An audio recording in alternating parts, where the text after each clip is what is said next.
सुनी पिया मोरा बात चलल जाइए के साथ, सुनी पिया मोरा बात चलल जाइए के साथ। मन में असरा बजौन पूरा दी हो, मन में असरा बजौन पूरा दी हो। सैया जी राजा जी असो देव घर के मेला घुमा दी हो। सैया जी राजा जी असो देव घर के मेला घुमा दी हो। सैया जी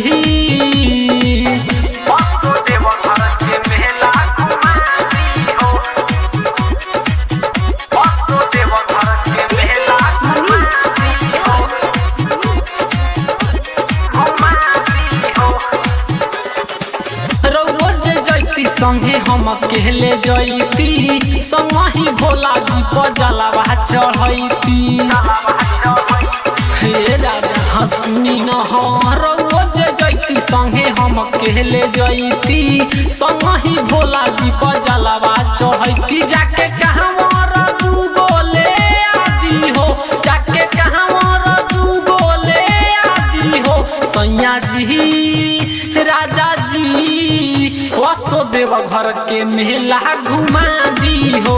सैया जी राजा जी असो देव घर के मेला घुमा दी हो। सैया जी असो देव घर के मेला घुमा दी हो।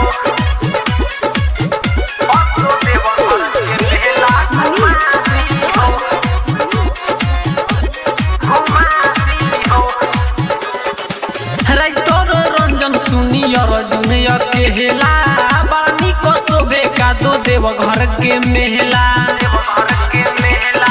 राजा सुनी न अर के किशोरी में सरजुन अकेला, बानी को शोभे का दो देव घर के मेला। मोहन मेला में बेचे पर शादी हो, विजय मेला में बेचे पर शादी हो।